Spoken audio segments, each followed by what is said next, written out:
For example, it may be stupid, but on Facebook, sometimes I get some status in Spanish, and some status in German. I got so many because friends you met because all these friends through judging. Which is very good. Well, it sounds like a very rewarding experience. Everybody can be a judge. They just can look up on the website to get into the judge program, and it definitely paid out for you. Yeah. All right. It's very accessible for everyone. Yeah. Thank you very much for this short interview, and best of luck this weekend. Thank you. Thank you.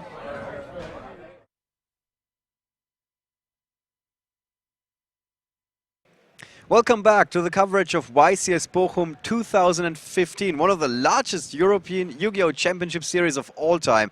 1,111 players showed up yesterday. I'm your host for the weekend, Oliver German, and I'm joined now by Luke Withington. Hello again. Welcome back to the coverage booth. Getting some more practice in. Yeah. And you told me yesterday after that match you enjoyed it. Yeah, it was really good. I enjoyed it. It was a great match. All right. So going into the weekend, we said 1,111 players with a few late registrations.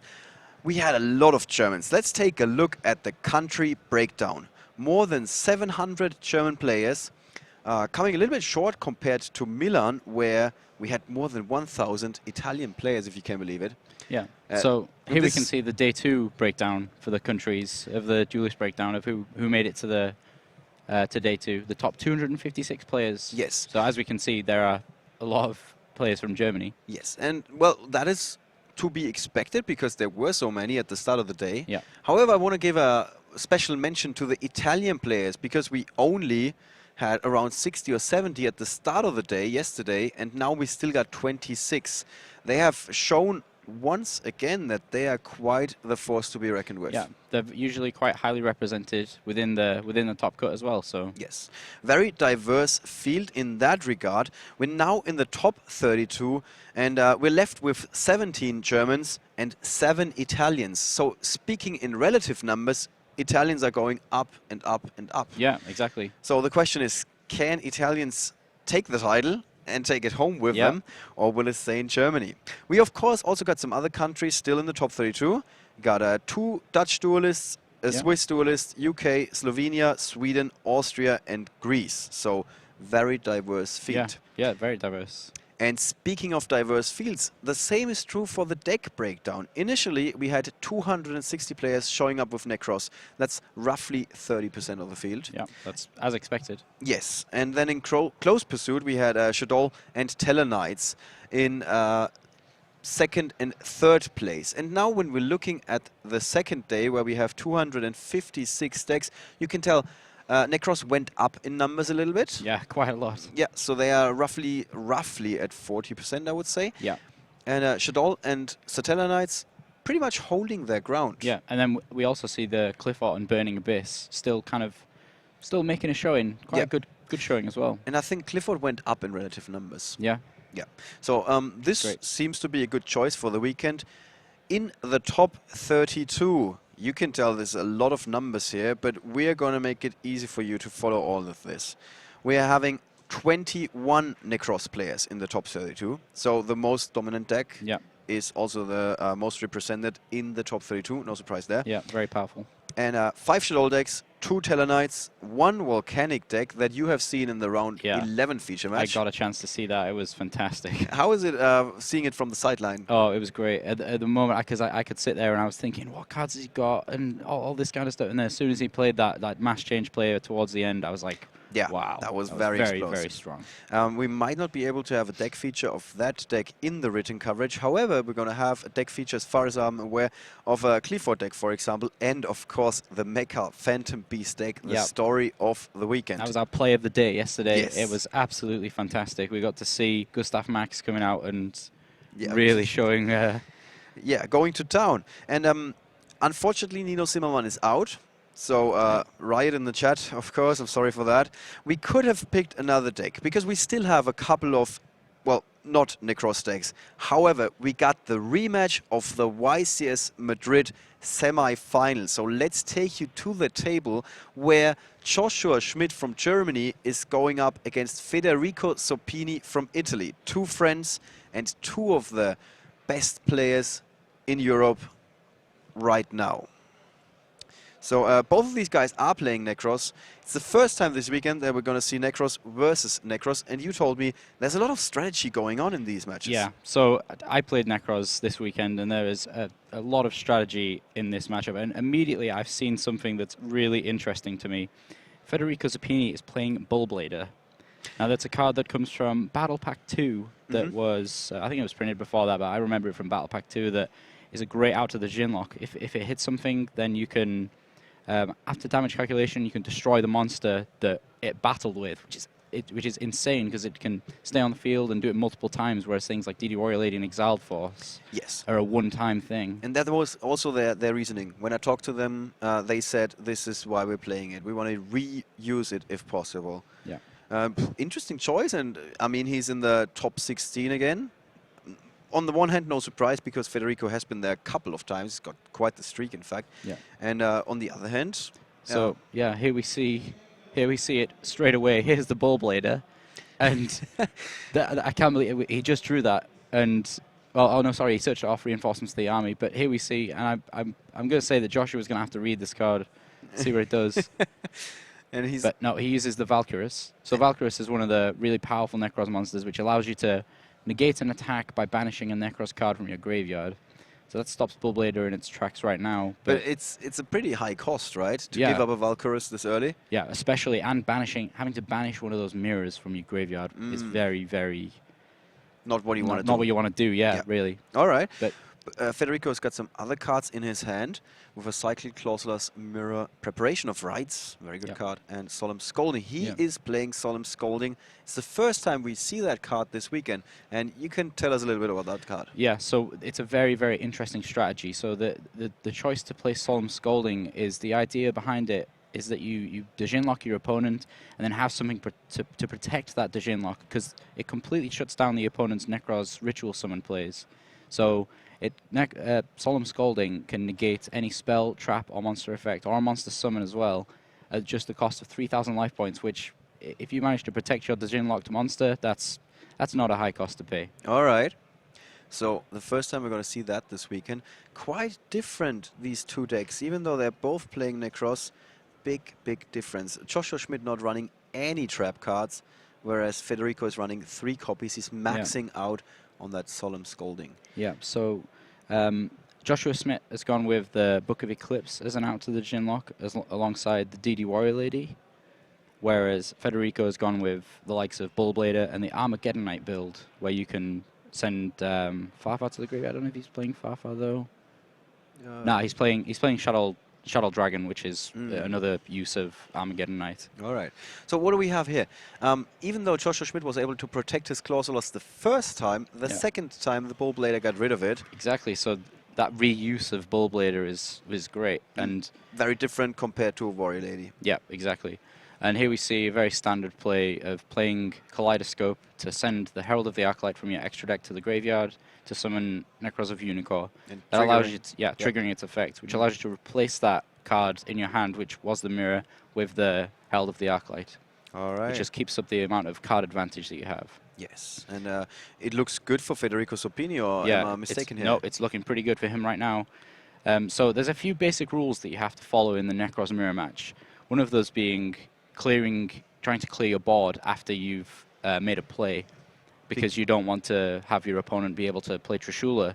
But in this case here, we see Zoppini has a Solemn Scolding set, so there's no fear there. He can leave some monsters on the board, especially things like the Larval Chain, that allow you to put a Manju or a Senju on the top of your deck. Is very, very powerful if you manage to keep it on the field. Is he setting up for the Chinlock here? I think he is, but we just can't see it. But yeah, that must be it. There's the Clausulas. Yeah, he just played Nekroz Cycle, and yeah, so we can see it just on the right side. All right, there. so the Chinlock has been applied. Yeah. Federico Zoppini, and he's got the Solemn Scolding in his back row. Yeah. And so this is exactly what you want to be doing with this build of Nekroz. Right. He's got a very powerful card in the Larval Chain on the field, and the Djinlock, and something to protect it with. Right. And right now, in Joshua Schmidt's hands, we don't see any cards that are going to be getting him out of the Djinlock anytime soon. All right, so if somebody's not as familiar with the whole matchup, the Scolding has you said it's not a high cost to pay when you have the Chinlock applied. Yeah. But you're playing 3 copies of it, and you only got 8,000 life points, so even in theory, you can never play all 3 copies of that card, and you don't mind that at all. No, the reason behind that is because you'd expect to only ever need to be able to play 2, because by the time you've played 2, then, you know, the game should already be over, because you've protected your Djinlock for that long that you can just be gaining more and more advantage through your Manju and your Senju, and then putting really powerful ritual monsters on the field, like we see here, the Valkyrus is being put on the field. Yeah. So that's going to provide a lot of damage, and then be able to net even more card advantage and really shape that hand to be protecting his Djinlock. All right. So Joshua Schmidt, 4 cards in hand. I think he just drew into another card. And as you pointed out, none of these cards helping him right now. No. There's nothing going on for him right now. So when you're in this situation, you've got a few choices. So you can take some damage, or you can use some of your own resources. So summon your Senjus and then go get a Valkyrus from your deck and protect yourself from the damage in that sense. Or you can just take the damage and hope that the cards that you have in your hand are going to be able to get you out of the lock when you draw maybe a reinforcement to the army to go and get your DD Warrior Lady. And that is what he's going for here. Something like that, yeah. So by the looks of it, he's taken quite a lot of damage here. So this isn't going to end the game here. So he's willing to take another turn to try and shape his hand into something that's going to be able to get him out of this lock. Right. Okay. And you can tell Federico Zoppini's deck by now quite small. So much searching going on. Yeah. And now he's tributing his monsters away for Valkyrus to draw even more cards. And with just Clausulas on the field, that is still fair. Yeah, because he's trying to just shape his hand in such a way where he can protect that Djinlock while also being able to put pressure on his opponent. And the Lava Chain had already had its 2 uses of its effect, so that was it. And I think he actually put the Senju on top of his deck, or a Manju on top of his deck, so that when he tributed with Valkyrus, he could get that card straight away that he put on top of the deck with the Lava Chain. All right. Good. So what is Joshua Schmidt hoping for here? Are there any cards that are going to get him out of this situation? I think in this particular case, he's probably looking at something like Book of Eclipse or a reinforcement to the army to get him to DD Warrior Lady. But again, Federico has Solemn Scolding set. Yes. So he's going to have to hope for real miracle here, so he's going to need to get 2 outs to the Djinlock. And Federico Zoppini, of course, doesn't just flip the Solemn Scolding to tell his opponent, hey, this is over, because he doesn't want his opponent to know. No, that he's just going to keep gaining more and more cards and try and defeat him without that, because that could be some other card. It could be Mind Crush, it could be Shared Ride, it could be any of these other cards. So it's a very interesting dynamic that he's going to try and beat his opponent in this first game without showing that Solemn Scolding tech. All right. So Joshua did draw into the Warrior Lady, a very old card, still very good. And I guess we're going to see it being played, and then there's a chance for the Solemn Scolding to shine. Yeah, so it's going to be, in fact, he's going to be forced here to use the... Oh, no. Or not. So I think here... Joshua has he must have read the fact that that's Solemn Scolding, and he's going to wait for 2 outs. Right. So he's trying to smart move. First bait the Solemn Scolding. Yeah. However, Federico has an Effect Veiler instead. Yeah. So that's a great card to have against Manju, because so what you've probably had gone and done there, he'd have got Manju, and then its effect would have gone and got a Brian Act to search out Valkyrus, or just directly gone and got Valkyrus if he already had a Nekroz card to banish the Valkyrus's effect in the graveyard. Basically, these subtle things. We've seen this before, especially when these 2 guys are playing against each other. These tiny differences, and nobody of them is making any mistakes. No, this is perfect. Like at the highest level, yeah, right? Really is. So at the moment, so it's kind of... Federico finds the Trishula, an opening for that crucial play. Yeah, so here what we're really looking for is if he hits that DD Warrior Lady in his hand. All right, he goes for a 1, and that is... That's Nekroz Kaleidoscope. Kaleidoscope, yeah. So Joshua Schmidt is now left with a Mirror, a Cycle, and a Warrior Lady, and that is it. Yeah, so he's going to leave it there. Yeah, he's like, I've seen enough. Yeah. This was quite the beating, and Federico Zoppini in very high spirits this time. Although Joshua Schmidt, quite pleased, very known for his poker face. Yeah. And one of the questions that I got asked when I picked this match was like, are you sure about this? Because we still need this table for the following rounds. But today, Federico Zoppini's temper very smoothly so far. Not very relaxed, the guy. Yeah. He seems, well, I think that initial play that he had with the Jin and Solemn Scalding really kind of brought his spirits up. Yeah. So, and something important to note is he didn't have to play Solemn Scalding in So there's a chance Joshua Schmidt doesn't know. Yeah. But I think they either played against each other earlier in the tournament or they were sitting close to each other. Yeah. And half the time these guys rather openly about their strategy, even though you might think, hey, these guys are rivals in a way. And they don't want to give anything away. But most of the time, even if Federico played one of the friends of Joshua, that can give away that information. Yeah. So here we look at the side decks now. Yes. So some of the cards that they're going to be taking out and putting in and exchanging here.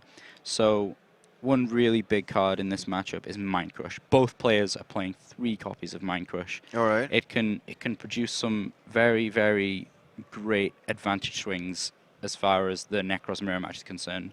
So if you play a ritual spell card and your opponent manages to guess what it is that you're going to take away, they're gonna be able to take that card away and then force you to ritual summon something else if you can. So that's the way that works as far as the ruling is concerned. So for example, if they play Kaleidoscope and you already have a Chariot in hand and another monster, if they take away the Unicorn that you planned on summoning, he's going to have to play any of the other ritual monsters that he has in his hand, which is absolutely fantastic. That's a great advantage swing when you don't want to be playing that card.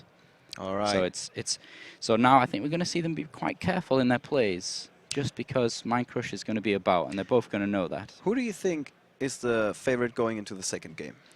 Well, Joshua Schmidt's going to get to choose who goes first. So that's a big advantage. That's quite a big advantage. So he wants to go first. No, he's going to want to go second, I think. Really? Yeah. Because I thought you want to go first. Okay, but don't you want to go first? Apply the chinlock right away? Not necessarily, because he's seen that Bullblader is in his deck, and he's playing 3 copies of Reinforcement State. I mean, so he has quite a big out to the chinlock in that aspect. And something with the Genlock is a lot of people can take it and just play it straight away, and that's kind of a real giveaway of your strategy that you don't have many other cards. Right. And in that aspect, if you manage to get rid of the Genlock, then that's it. Okay. That's over. Well, this is definitely one way to look at it. I've heard from some of the better players that they say there are only so and so many outs for the chinlock. Yeah. So I'm risking it, and I'm just going for it turn one. Yeah, it's a big risk. And asking my opponent, hey, you got something? Otherwise, we're not going to play Yu-Gi-Oh! Exactly. Exactly that. All right. If you can time it really well, then it's a complete game-winning play. Okay, so Joshua Schmidt decided to have Federico go first. Yeah. He starts with Manchu, and I've heard this. I don't know if it's just a rumor, but some of the pro players told me if you start with Manchu, it means Genlock. I'm not 100% sure, but like there's a 50%.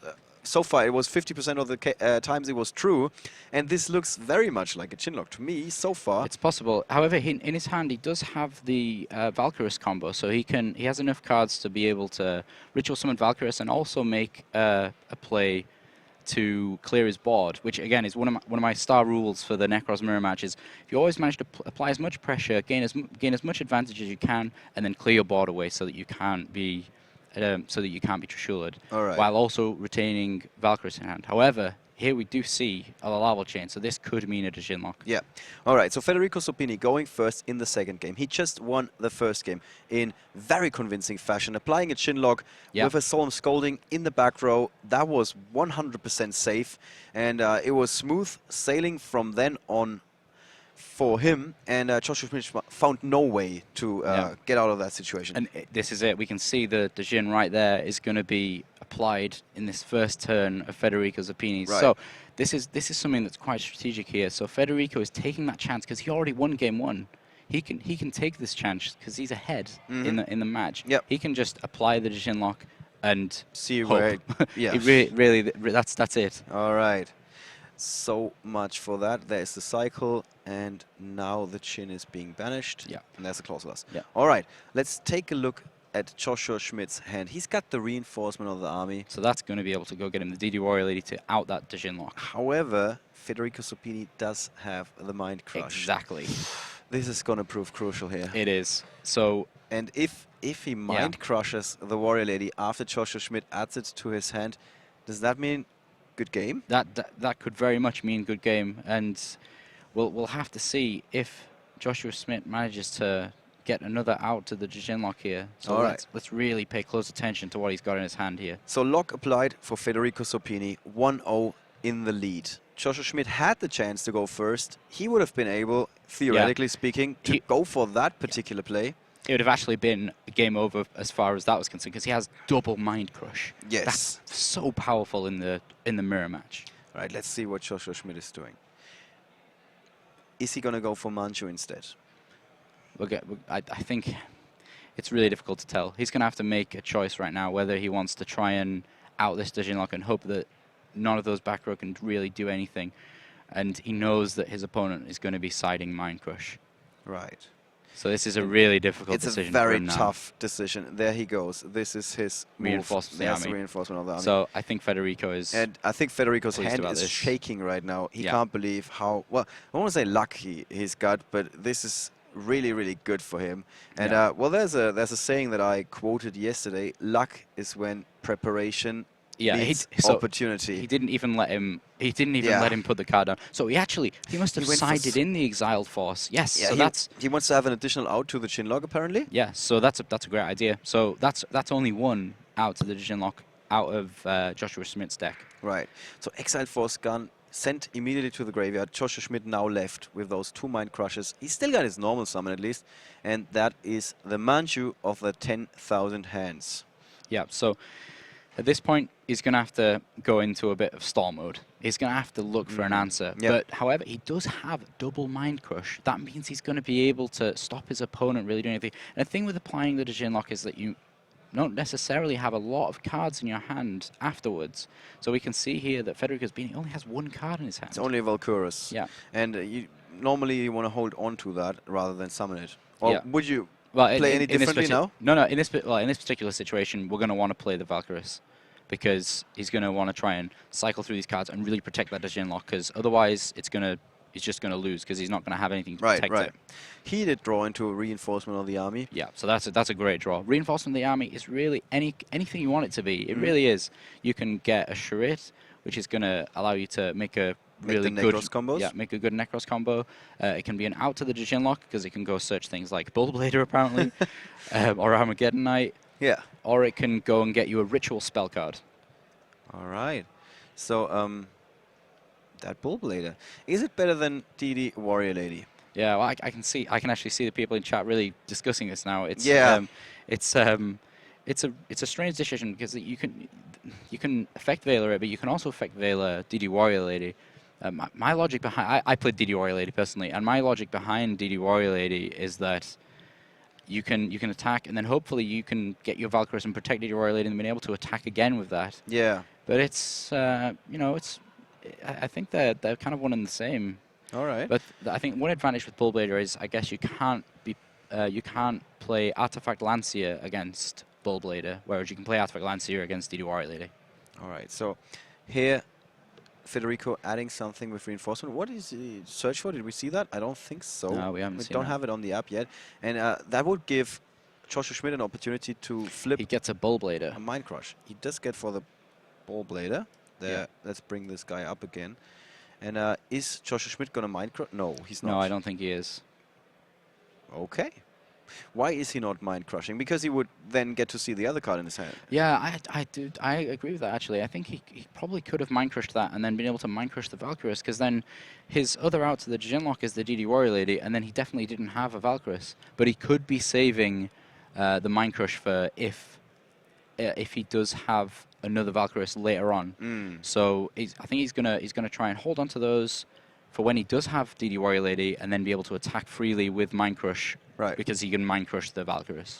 Okay, Lava Wall Chain's second effect is being activated that allows Federico to, well, stack his deck, so to speak, put something on top of his deck. I think that was a Manju. Yeah, it'll have been a Manju or a Senju, most likely. Normally that's what you're going for. Yeah. And, right, so back to Joshua Schmidt, who just drew into an effect Veiler. He's got a Bryanek and a Max C. And down goes the Bryanek to search something that helps him Yeah, so it's to get out of that sticky situation. Yeah, something like a Valkyrus or potentially a Unicorn, because the Unicorn can just go and get the Valkyrus from the graveyard, which again provides the same thing, which is the stopping the attacks and protecting his life points. But you're not really gaining any ground, you're just buying time. You're not. That's exactly. You are just buying more and more time until you can find the out to the Dijin lock. That's the important so part. So now we see the Mind Crush. After it would have been a Senju. Joshua Schmidt sees the other card, which is the Valkyrus. No reason for him to activate it just now, the Mind Crush, because it doesn't just special summon itself or something. No, Valkyrus is very much staying in his hand right now. Right, so Joshua Schmidt has perfect information, knows exactly what Federico is holding on to, except for that face-down card, the set Nekroz Kaleidoscope. Yeah. And Joshua Schmidt. So let's see, what did he draw here? Yeah, he really needs something. He set monster. Yes. Okay. So he drew a Maxi. Okay, that's these hand trap cards are not very good when you're in this kind of situation. Right. So so Federico simply finds a different Senju. This is how you do it, and this is very, very bad news for Joshua Schmidt. Yeah, very bad news. What is there remaining in his deck to get him out of that situation? He's not even playing a Raigeki in his main deck. No. He's not even playing a Raigeki in his side deck. No, the only cards to get him out of this Dijin lock are the DD Warrior Lady and the Book of Eclipses. So Book of Eclipse, for people who don't know what this card does, it flips down all the monsters on the field, and when that monster is flipped down, it no longer remembers that it's been Dijin locked. So you can then freely special summon your monsters. And try to gain the upper hand again. Yeah.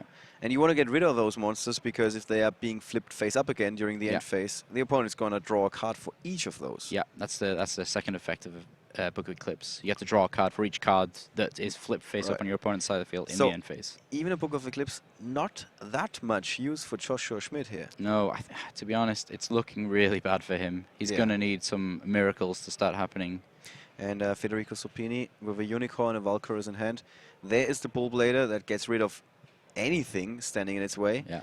So at this point, Federico knows his opponent's getting desperate. You never usually set a Maxi on the field. That is true, yes. It's not got much defense. And he must be feeling exceptionally well after those past matches. I think he's either played once or twice in the top card. He definitely played once in the top card against Joshua Schmidt. I don't know if it was twice. And they always had some very exciting duels. So far, Joshua was a little bit luckier coming out on top. But this time, it is looking exceptionally great for Federico Zoppini. Yeah. So here, I was just about to say, just before he summoned it, actually, I was going to say it would be the perfect opportunity to go for Emerald. Yeah. So the thing with Emerald is you can put back all of the cards and all the monsters in your graveyard. And so he didn't in this case, but usually you can put back Unicorn. Now, Unicorn's a very important Nekroz card, because you can search back your ritual spell cards from your graveyard with it, which is really good. Joshua Schmidt did draw into another Maxi, if the app is to be believed. And that would mean... Oh, he's still got a Valkyrus. Oh, no, he's drawing now. Did he draw now?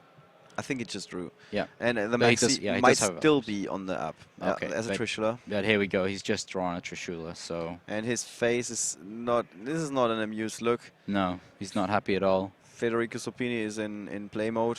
So yeah, Joshua absolutely. Schmidt just passes play, and Federico Zoppini just adds insult to injury with that Manju of the 10,000 hands, as if his hand wasn't good enough already. Yeah. Valkyrus, Unicorn, Brian, like, okay. So I think what he's looking at now is to be able to try and destroy his opponent's life points while banishing all of the cards from his graveyard that are Nekroz cards, because then you can't use Valkyrus. Right. So he can make number 80 Rhapsody and Berserk, which allows you to banish cards from your opponent's graveyard. So if he can somehow play that, so we can see him here about to flip over the Kaleidoscope. Here we go. There we go, yeah. And he's going to summon Unicorn, most likely, and then try and make number 80 Rhapsody and Berserk and banish those Nekroz cards from his graveyard. Right. Which will completely shut down Valkyrus. But that's not a extremely obvious play now, is it? Not extremely obvious. You got to really look at... this is quite strange. He's trying to summon 2 monsters with that level 12, but you can't do that. He doesn't have enough space. Yeah. I thought, he was gonna try and summon Valkyrus, but he doesn't have enough space. There's the Unicorn. Yeah. Joshua Schmidt with the Maxi draws into a Nekroz of Trishula, it seems. No, he's got a Book of Eclipse there. Okay, well, just a little too late. Yeah, talk about too little, too late. And Federico checking the graveyard, and now you're saying the best play here would be overlaying the Unicode together with the Manchu into the Rhapsody of Berserk? Yeah, number 80 Rhapsody in Berserk is probably the best choice here. And by the looks of it, what I just saw then, he only has 2 Nekroz cards in his graveyard. And if he manages to get rid of those, then there's no Valkyrus play here for Joshua Schmidt. Very interesting option. But can you blame Federico Zoppini if he doesn't go for it? Well, okay. All right, just forget what I said. He's just checking it again, the graveyard, and I think you telegraphed that move perfectly.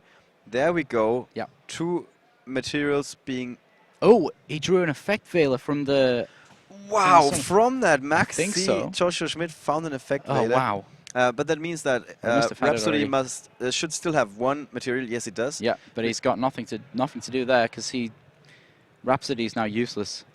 All right. So, well, at least Joshua Schmidt gets to see another turn, but we got to give it up for Federico Zoppini, like identifying that play that you just mentioned. Yeah, I think that was the most correct play to do, because now he's removed the Effect Veiler from Joshua Schmidt's hand, which completely frees up. So what he can do is use the other effect later. He's got another material on Rhapsody, so we'll have to see what happens here. So he's most likely going to use the Valkyries. Yeah, of course. Yeah. So what a display of these 2 guys' abilities in both cases. Joshua Schmidt finding the 1 out to buy himself another turn, even though it's not looking great. Yeah. But here we go. This is so exciting, because Joshua Schmidt actually has an out to the Djinlock now. He has the Book of Eclipse. Now, he's going to have to put 4 monsters face down on his opponent's side of the field. But looking at the rest of his hand, I don't think there's much he can do. Afterwards. But you're saying it's not quite over yet. It's not quite over yet, but I don't think he can do anything with his hand, to be honest. All right, let's see what he's going to come up with. Yeah. We were prematurely saying this game is over, or at least I was thinking it was over, and Joshua Schmidt is telling us nope. So here we go. Here we see it. I think actually does he have a mirror in the graveyard? If he has a mirror in the graveyard, then this could be it. He could be back in there. Ah, okay, and there's the handshake. Wow, but still, you gotta give it up to both of these guys. Yeah. Joshua Schmidt finding a way to buy himself another turn. Yeah, it's terribly high level play here. Yeah. The Nekroz mirror match is really, really difficult. And Federico Zoppini in a very, very cheerful mood. And I can't blame the guy. That if you had any doubts as to his abilities as a player, he just erased every single one of them. The perfect play was identified, executed in the correct manner, and it just happened to be that his opponent had effect there, but it made no difference. He drew the out to the Djinlock far too late. Right. So you've seen 2 very different matches sitting in the commentator's booth this weekend. Which one did you prefer? Well, I'm a big fan of Nekroz, so I have to say this one. I'm sorry. That's all right. That's all right. I have to go with that one. And also, it is fun to look over the shoulders of some of the all-time greats. Yeah, exactly. Okay. It's been great watching some of the matches as well. Not while I've been in this chair here, but over there watching some of the matches. It's been really good. All right. Well, at some point we're going to start a documentary with the behind-the-scenes action, so you can show people what's happening here. And just as a friendly reminder to you guys, we've just been doing this streaming thingy since the Euros 2014, and we're gonna come up to our anniversary in just 1.5 short months for the Euros 2015. Yeah. And you're gonna be there, right? Yeah, I'll be there. I'll be there. It's right next door in Dublin. Yes, Dublin Island. It's gonna be very interesting, and it starts at July 3. That's what the Irish say, I think. Tre? Tree. Yeah, and it goes from the 3rd to the 5th of July, the Euros 2015. And I think we're going to come up with something special for our little anniversary there. Yeah. I was there when we first started the stream at Euros in Amsterdam. Uh-huh. Yeah, I'm excited. We'll see what we can come up with. Yeah, it was a very excellent tournament. Yeah. All right. Thank you very much, Luke. Thank you very much again. I hope it was great. You guys, of course, enjoyed the different commentary, because we want to swap things around a little bit and make it more exciting for you, of course. We're now going to go on to a very short break, because after the top 16 that we've just seen, we know for sure that Federico Zoppini is in. Yeah. There are 7 other players that are going to advance to the round of the final 8. And of course, we want to present you the top 8 profiles in our written coverage. Yes, written coverage is also still a thing, even though we're streaming for 12 hours every day. Yep. So you can then head over there and check out the top 8 profiles. So just give us a little second. We're going to be right back with Federico Zoppini, and after that we're going to continue with the quarterfinals.